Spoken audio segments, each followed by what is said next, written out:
Good morning friends. GST platform के YouTube channel में आप सभी का स्वागत है। जी हाँ फ्रेंड्स, जीएसटी में सुप्रीम कोर्ट के द्वारा हर एक टैक्स पेयर्स को एक बहुत बड़ी रिलैक्सेशन, एक बहुत बड़ी रिलीफ जो है वो प्रोवाइड कर दी गई है। जुड़े रहिएगा इस वीडियो के एंड तक ताकि आपको भी इस रिलीफ के बारे में अच्छे से समझ में आ जाए और इसके अंदर जो बातें बताई गई हैं उसको आप सही तरीके से फॉलो कर लें।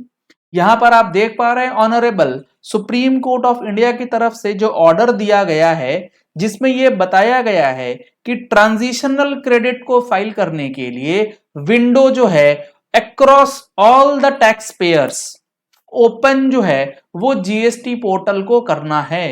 अब यहां पर इस पर्टिकुलर जजमेंट या ऑर्डर को पढ़ने से पहले आप ये समझ लीजिए कि ये ट्रांजिशनल क्रेडिट या ट्रैन 1 ट्रैन 2 क्या है।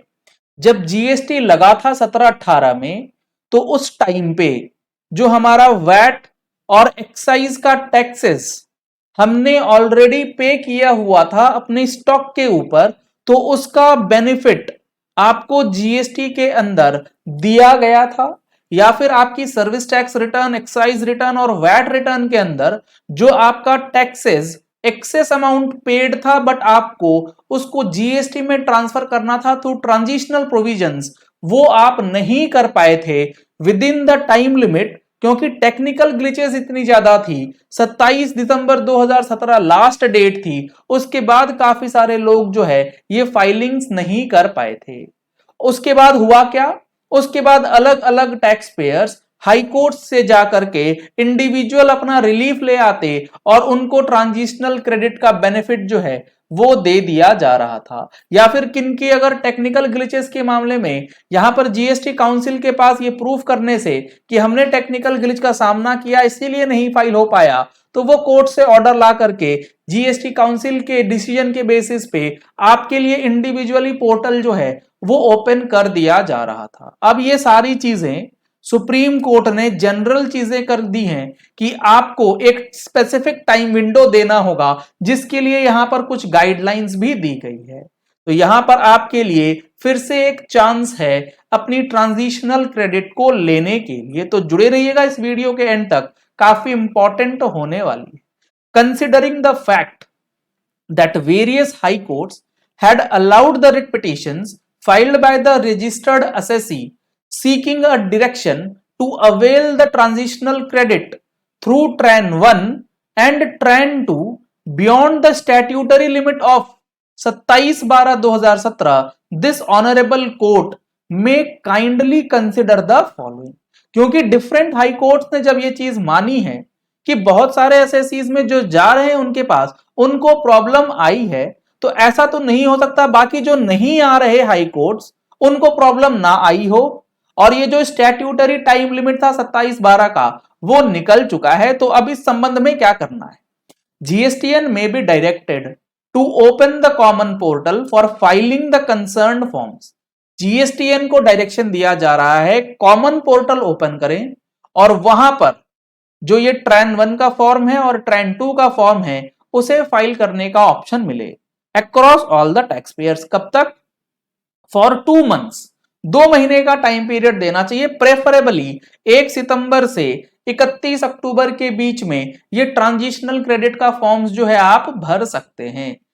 दूसरा point, considering the judgments of various high courts on the then prevailing the circumstances, any aggrieved registered assessee can file the relevant forms or revise the already filed forms irrespective of whether the taxpayer has filed the writ petition before the high court or whether the case has been taken of the taxpayer decided by ITGRs।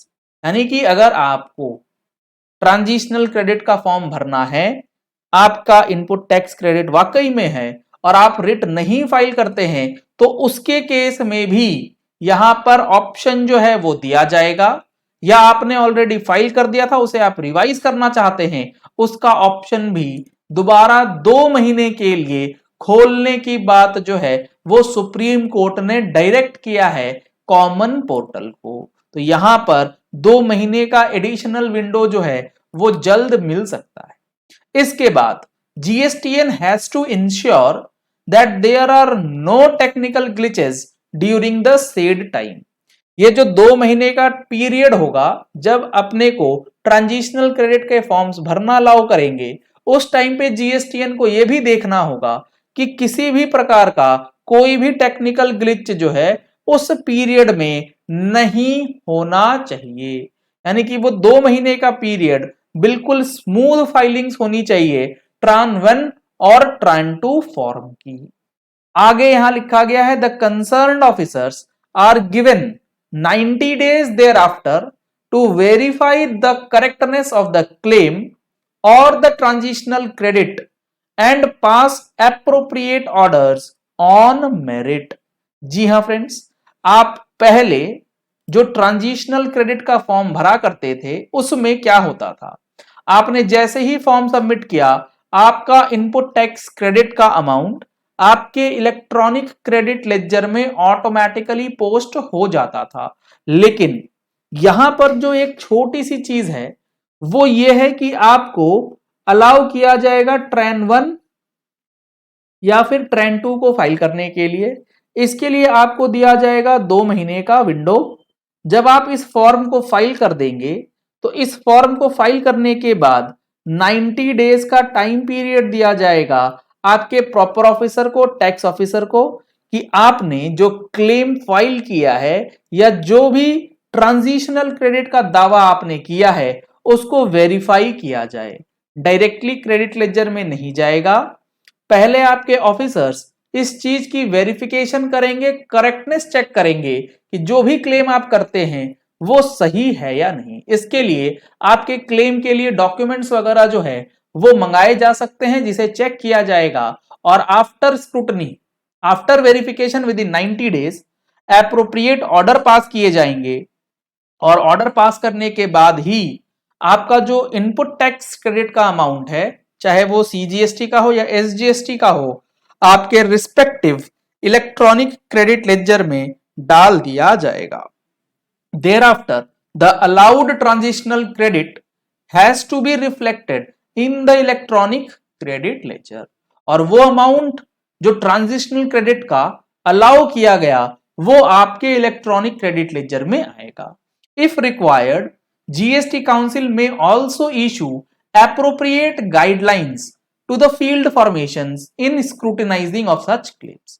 अगर जरूरत पड़ती है तो GST council transitional credit जो इस period में file किए जाएंगे उसको चेक करने के लिए, स्क्रूटिनाइज करने के लिए गाइडलाइंस भी इशू कर सकती है जिससे किसी को कोई परेशानी जो है वो ना आए। तो काफी इंपॉर्टेंट और काफी बड़ी रिलीफ जो है वो सुप्रीम कोर्ट के द्वारा दे दी गई है हर एक टैक्स पेयर्स को जिनका भी पैसा रुक गया था और वो उम्मीद छोड़ चुके थे कि अब यहां पर कुछ नहीं होने वाला। तो यहां पर एक रिलीफ जो है वो दी गई है, 2 महीने की विंडो आपको मिल सकती है। अगर आपका मामला अपील में भी है तो वहां भी ये चीजें आपको सपोर्ट करने वाली हैं। इन सारी चीजों को एनालाइज करके और GST के अंदर जो चेंजेस हुए हैं वो हमारी अगले महीने की टैक्स मैगजीन में आने वाला है। अगर आप लोगों ने अभी तक टैक्स मैगजीन का सब्सक्रिप्शन नहीं लिया है तो दिए गए नंबर्स पे कॉल करके, व्हाट्सएप करके आप टैक्स मैगजीन का सब्सक्रिप्शन ले सकते हैं। चलिए इस वीडियो को यही एंड करते हैं। आशा करते हैं कि आपको ये चीजें अब क्लियर हो गई होंगी कि GSTN के अंदर जो ये 2 महीने का टाइम पीरियड मिलेगा इसका बेनिफिट आप कैसे ले सकते हैं। अगर आपने हमारे चैनल पे फर्स्ट टाइम ट्यून इन किया है तो चैनल को सब्सक्राइब करने के लिए नीचे दिया गया रेड कलर का सब्सक्राइब बटन प्रेस कर लीजिए, साथ में जो बेल आइकन है उसे प्रेस कर लीजिएगा ताकि वीडियोस की नोटिफिकेशंस आप तक रेगुलरली पहुंचती रहें। Thank you and have a nice day.